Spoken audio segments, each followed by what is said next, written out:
اس کا ایک fool proof system ہے کہ پہلے وہ ڈیٹا انٹری آپریٹر اس میں انٹری کرتے ہیں، پھر اس کے بعد وہ ریکارڈ دوبارہ پٹواری کے پاس جاتا ہے، وہ چیک کرتا ہے کہ جی کوئی انٹریز میں کوئی غلطی نہ ہو گئی ہو، پھر وہ ساری وہ ریکارڈ کو چیک کر کے اگر اس میں کوئی غلطیاں ہوں تو اس کی تصحیح کرتا ہے، دوبارہ سے وہ جاتا ہے کمپیوٹرائزیشن والوں کے پاس، پھر ایک سیکنڈ پرنٹ نکلتا ہے، پھر اسی پروسیس کے بعد سیکنڈ پرنٹ گزر کے پھر تھرڈ اینڈ فائنل پرنٹ ہو کر پھر وہ لائیو ہو جاتا ہے۔ پھر جہاں آپ پوچھ رہے ہیں کہ جی آیا وہ گھر بیٹھے ریکارڈ چیک کر سکتا ہے، تو نہیں، یہ سہولت نہیں ہے، کیونکہ اس سے پھر بہت سارے مسائل پیدا ہوں گے۔ اگر ہم یہ، کیونکہ لوگوں کا پرسنل ریکارڈ ہوتا ہے تو اس کو ہم اس طرح جو آن نیٹ اویلیبل اس کو نہیں کر سکتی سرکار، یہ ہر ایک کا پرسنل ریکارڈ ہے، تو اس کے لیے سرکار نے سروس ڈیلیوری سینٹر بنائے ہیں، ہمارا بھی یہ اوپر تحصیل میں سروس ڈیلیوری سینٹر ہے، تو وہاں پر ہر آدمی جا کے اپنے فنگر پرنٹس لگا کے اپنی ایک اس کی باقاعدہ فیس ہے وہ دے کر تو وہ اپنا ریکارڈ لے سکتا ہے جو بھی اس کو دے۔ اچھا سر، بنیادی چیز جو دیکھی جاتی ہے اور عدالت میں جو کیسز بھی سب سے زیادہ بڑھے ہوئے ہیں وہ ہے کہ آپ کی زمین کھو جاتی ہے، آپ کوئی آپ پہ دعویٰ کرتا ہے، اگلا یہ کہتا ہے کہ اچھا جی پہلے آپ میری 10 کنال پوری کریں تو پھر میں آپ کا حصہ بھی دوں، تو اس کے لیے بندوبست میں بھی کوئی خاص رکھا ہوا ہے؟ جیسے بھی اگر آپ کی زمین ایک جگہ پر 10 ہے لیکن موقع پر وہ 8 ہے، تو اس کے حوالے سے بڑی کیسز آپ کے سامنے ہیں، بڑی چیزیں ہیں، پھر وراثت کے حوالے سے بندوبست میں کیا ہو رہا ہے؟ دیکھیں اس طرح ہے کہ جی لینڈ ریونیو ایکٹ اور جتنے بھی لینڈ ریکارڈ لینڈ لاز ہیں وہ اپنی جگہ موجود ہیں، کام کر رہے ہیں۔ یہ جو اس طرح کے مسائل سامنے آتے ہیں اس کی بہت ساری وجہ ہیں، ٹھیک ہے جی۔ اس کی زیادہ تر جو وجہ ہیں وہ جو معاشرے میں ایک تو لا علمی ہے کہ جی اپنے رائٹس کے بارے میں لا علم ہونا ہے، یا پھر جو لینڈ لاز ہیں ان کے بارے میں ناواقفیت جو ہے وہ بنیادی بات ہے۔ پھر وہاں ہمارے یہاں بہت زیادہ شاملات کے مسائل بھی ہیں، کیونکہ ہمارے یہاں جو ہمارے علاقے ہیں وہاں پہ ہر گاؤں میں ہر ایریا میں ایک شاملات دے کا بھی عنصر ہے۔ پھر جو آپ بات کر رہے ہیں کہ جی کسی کی جگہ اس طرح کہ ہمارے جو بزرگوں کے ہمارے ہاں ابھی بھی ہمارے پاس بہت سارے ایسے کیسز آتے ہیں کہ جی آج کسی کو اپنا فرد چاہیے تو بچہ آ جاتا ہے تو اس کے دادے کا بھی وراثت کا انتقال نہیں ہوا ہوتا، تو تھوڑی سی یہ ہے کہ لوگ اس جانب توجہ نہیں دیتے۔ اور پھر ہمارے یہاں ایک بہت بڑا مسئلہ جو ہے وہ بہنوں کو حصہ نہ دینا ہے، یعنی کہ کاغذات مال میں تو وہ کر لیتے ہیں کیونکہ تحصیلدار صاحب اس وقت تک اس انتقال کو تصدیق نہیں کرتے جب تک ان کو وہ ایف آر سی نہ پیش کر دیا جائے، بیان الفی نہ دی، اخبار اشتہار، اور ساری ہم نے لیگل ریکوائرمنٹس تو رکھی ہوئی ہیں کہ محکمہ مال تو اپنی طرف سے بہت سختی کرتا لیکن ہے قبضہ نہیں دیا جاتا۔ کہ جی اس کا بین کوئی رہ نہ جائے، ٹھیک ہے جی۔ لیکن مسئلہ ہے کہ وہ خود کاغذات مال میں تو ہوتا ہے لیکن موقع پہ وہ قبضہ نہیں دیتے، ٹھیک ہے جی۔ تو پھر اسی طرح ہوتا ہے، وہ جو ان کے پاس قبضہ ہوتا ہے بعض اوقات وہ لوگ قبضہ بیچ دیتے ہیں، پیچھے جو ہے نا ملکیت تو ہوتی نہیں، ملکیت تو بہن کے نام پر ہوتی ہے، تو بہن کو موقع پہ دیتے ہیں۔ تو یعنی یہ سب سے بڑا مسئلہ جو ہمارے پٹوار میں سارے مسائل کی ایک جو اصل جڑ ہے وہ وراثت میں خواتین کو، جو بہنوں کو، ماؤں کو، بیٹیوں کو حصہ نہ دینا ہے، یہ بہت بڑے ہمارے جتنے بھی مسائل ہیں ان کی جڑ ہے یہ۔ پھر مہر میں ہمارے یہاں مانسیرا میں ایک بہت بڑا رواج ہے کہ مہر میں زمین دے دیتے ہیں لیکن موقع پہ نہیں دیتے، تو یہ بھی ایک بہت بڑا مسئلہ ہے۔ تو اس طرح کے یہ جو مختلف مسائل ہیں، اس کے علاوہ اور بھی مسائل تو ہیں لیکن اس کے لیے پھر ہماری ریونیو کورٹس بھی کام کر رہی ہیں، جتنے بھی ہمارے اسسٹنٹ کمشنر صاحبان ہیں ان کی کورٹس ہوتی ہیں، وہاں پہ ریونیو پارٹیشن کے جو کیسز ہیں وہ چل رہے ہوتے ہیں، وہ 3-4 مہینے میں اس کو ڈیسائیڈ کر لیتے ہیں۔ پھر اس طرح آگے ڈپٹی کمشنر صاحب کی عدالت ہوتی ہے، پھر آگے کمشنر صاحب کی عدالت، پھر ایس ایم بی آر کی، وہاں پہ ممبر صاحبان کی عدالتیں موجود ہیں، ایک سسٹم یہ ہے۔ پھر دوسری سائڈ پہ سول سائڈ پہ کیسز ہوتے ہیں، بہت سارے کیسز ہوتے ہیں جو ریونیو کورٹس کی ڈومین میں نہیں آتے، تو پھر وہ سول سائڈ پہ ان کو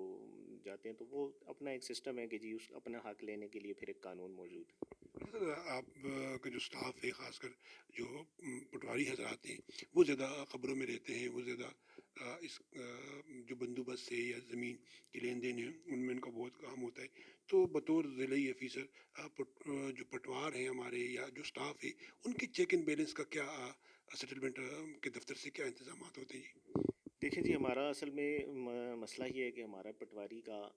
عوام کے ساتھ رابطہ ہے نا، اس کا ہر وقت عام آدمی کے ساتھ ایک تعلق، ایک واسطہ ہے، تو اس وجہ سے وہ خبروں میں زیادہ رہتا ہے، ٹھیک ہے جی۔ حالانکہ ہمارا جو ڈسٹرکٹ کا جو سب سے امپورٹنٹ ٹول ہے جو کام کرتا ہے، یا جو جتنے بھی سرکار کے کام ہوتے ہیں، یا جو سرکار کا ایکچوئل نمائندہ ہے وہ پٹواری ہے، کیونکہ جو اوپر سے گورنمنٹ کا کسی گاؤں میں یا موضع میں جو اصل نمائندہ ہوتا ہے، وہ جو امپلیمنٹیشن ہوتی ہے یا ڈیسیجنس کی انفارمیشن ہوتی ہے، جو کلیکشن آف انفارمیشن ہوتی ہے، جیسے ابھی افغان ریفیوجیز کا ایشو ہے اور اس طرح باقی چیزیں ہیں، تو ہمارا اصل ٹول جو ہے وہ پٹواری ہے۔ کہ پٹواری کے ذریعے ہی ہم یہ سارا پوری جو ڈسٹرکٹ ایڈمنسٹریشن ہوتی ہے وہ ڈسٹرکٹ ایڈمنسٹریشن کے پاس سب سے اہم آدمی جو کام کے لیے ہوتا ہے وہ پٹواری ہوتا ہے. تو کیونکہ اس کا معاملہ زمین کے ساتھ ہوتا ہے اور پھر زمین میں لین دین کے معاملات ہوتے ہیں، تو آوازیں تو اٹھتی رہتی ہیں اور اٹھتی رہیں گی. لیکن جہاں تک ڈسٹرکٹ ایڈمنسٹریشن کی بات ہے، settlement as a settlement officer میری ذمہ داری ہے، تو ہم اس بات کا پورا خیال رکھتے ہیں کہ جو بھی کمپلینٹ آئے، ویسے تو بہت شور ہوتا ہے، لیکن جو بھی کمپلینٹ آئے، تحریری کمپلینٹ آئے، ویسے زبانی تو لوگ باتیں کرتے رہتے ہیں، جو بھی تحریری کمپلینٹ آئے وہ منطقی انجام تک ضرور پہنچتی ہے. ہم اس کو منطقی انجام تک پہنچاتے ہیں. جہاں انکوائری کی ضرورت ہو انکوائری کرتے ہیں. سزا اور جزا کا ایک پورا سسٹم ہے، تو وہ کام کرتا رہتا ہے. دو قسم کے پٹوار ہوتے ہیں، ایک پٹوار آپ کے انڈر ہوتا ہے اور ایک ڈی سی کے ساتھ ہوتا ہے. یہ کیا ہے سر؟ اس کے بارے میں عام آدمی کو بتائیے گا. یہ دو پٹوار جو ہوتے ہیں ان کا ڈومین کیا ہوتا ہے؟ نہیں، ایسا نہیں ہے. یہ اصل میں بات وہی ہے کہ عام آدمی کو نہیں سمجھ آتی. پٹواری پٹواری ہی ہوتا ہے. اصل میں جو ڈپٹی کمشنر صاحب ہوتے ہیں وہ چیف ریونیو آفیسر ہوتے ہیں کسی بھی ضلع میں، اگر آپ کہیں تو. اب یہاں پہ جس ڈسٹرکٹ میں، ہر ڈسٹرکٹ میں سیٹلمنٹ نہیں ہو رہی ہوتی یا ری سیٹلمنٹ نہیں ہو رہی ہوتی، تو پٹواری بیسیکلی ٹول جو ہے وہ ڈپٹی کمشنر کا ہی ہے. لیکن جہاں پہ سیٹلمنٹ ہو رہی ہوتی ہے، تو کیونکہ یہ ایک علیحدہ سے فل فلیج جاب ہے،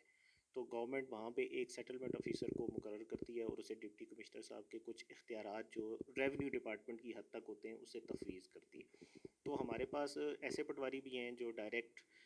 بندوبست کے نیچے ریکروٹ ہوئے ہیں، پھر وہاں سے پروموشن کا بھی اپنا ایک سسٹم ہے. اور ہمارے پاس جو ڈپٹی کمشنر صاحب کے بھی پٹواری جو ان مواضعات کے پہلے سے پٹواری تھے وہ ہمارے پاس موجود ہیں اور کام کر رہے ہیں. بہت سارے ان میں سے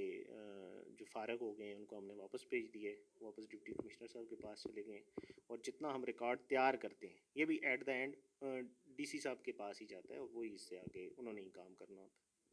آخر میں آپ سے یہ سوال ہے کہ جب ایک تحصیلدار جاتا ہے وہاں پر مختلف جو لوگ آتے ہیں، کوئی زمین دے رہا ہوتا ہے کوئی لے رہا ہوتا ہے، تو بطور آفیسر آپ دونوں کے لیے کیا مشورہ دیں گے؟ وہ دونوں کن چیزوں کا جو ہے وہ خیال کریں؟ دیکھیں جی، ایک تو یونیورسل سی بات ہے، جگہ جگہ لکھا ہوتا ہے، آپ کے اخباروں میں بھی لکھا ہوتا ہے بڑا بڑا، اور جگہ جگہ چوکوں چوراہوں میں بھی لکھا ہوتا ہے، مشتری ہوشیار باش. ایک تو جو خریدنے والا ہوتا ہے، مشتری ہوتا ہے، اس کو ہر طرح سے بہت ساری چیزوں کا خیال رکھنا چاہیے کہ یہ جو زمین میں خرید رہا ہوں، آیا اس کے بارے میں پہلے جائے، کہ پہلے سودا کرنے سے پہلے پٹواری صاحب کے پاس جائے اور چیک کرے کہ جی آیا اس زمین کے اوپر کوئی بار تو نہیں ہے، کہیں کسی عدالت میں کوئی اسٹے آرڈر تو نہیں ہے، کوئی مسئلہ تو نہیں ہے، کہیں یہ زمین اس بندے نے کاغذات میں کسی اور کو تو نہیں بیچ دی، کہیں کوئی بہنوں کا حصہ تو اس نے نہیں کھا کے جو ہے مجھے بیچ رہا، کوئی اس طرح کی چیز تو نہیں ہے. ہمارے ہاں لوگ سودا پہلے کر لیتے ہیں، پیسوں کا لین دین کر لیتے ہیں، بعد میں پٹواری صاحب کے پاس آتے ہیں. تو پھر پٹواری صاحب ان کو کہتے ہیں کہ جی یہ تو اس میں یہ مسئلہ ہے. تو پھر اس وجہ سے جو آپ نے تھوڑی دیر پہلے بات کی کہ جی پٹواری بڑا خبروں میں رہتا ہے، تو پھر وہ عجیب طرح کی باتیں ہو جاتی ہیں کہ جی پٹواری صاحب ہمیں شاید اس لیے تنگ کر رہے ہیں کہ جی وہ کوئی لین دین کا مسئلہ ہو، حالانکہ ان کو ایکچوئل بات بتائی جاتی ہے. پھر اسی طرح جیسے بایا، ہمارے پاس ایک کیس ابھی ہم صبح سے ڈسکس کر رہے تھے کہ جی ایک آدمی ہے، اس نے جو بایا ہے اس کو کہا کہ 18 لاکھ روپے اس کے بقایا تھے، تو اس نے کہا اپنی بائر، اس نے کہا کہ جی میں تمہیں بعد میں دے دوں گا. لیکن جب تحصیلدار صاحب کے سامنے وہ آیا اور بیانی ہوا، تو تحصیلدار صاحب تو جیسے جلسہ عام میں پوچھتے ہیں کہ جی چاچا، ماما، پھوپھی، تائی، بھائی آپ نے زمین بیچ دی ہے؟ تو وہ کہتا ہے بیچ دی ہے. کہتے ہیں جی آپ نے پیسے لے لیے ہیں؟ تو وہ کہتے ہیں لے لیے ہیں. تو جب وہ بیانی ہو جاتا ہے گواہان کے سامنے اور جلسہ عام، تو اب اس کے پاس تو اور کوئی انسٹرومنٹ نہیں ہے کہ اس کو پتہ چل سکے، اس کو خواب میں بھی نہیں آتا، وہی بھی نہیں آتی کہ جی اس کو پتہ چل جائے کہ جی اس بندے نے پیسے نہیں دیے.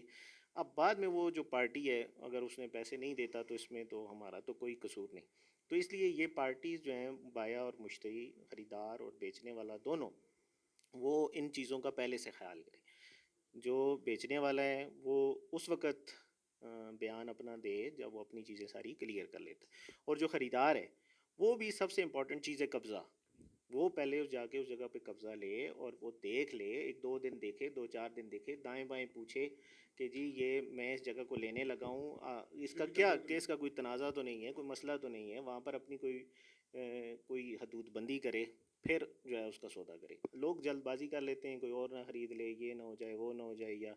بس اپنے معاملات کو سیٹل کرنے کے لیے، اور بعد میں پھر نزلہ جو ہے وہ ریونیو ڈپارٹمنٹ کے اوپر.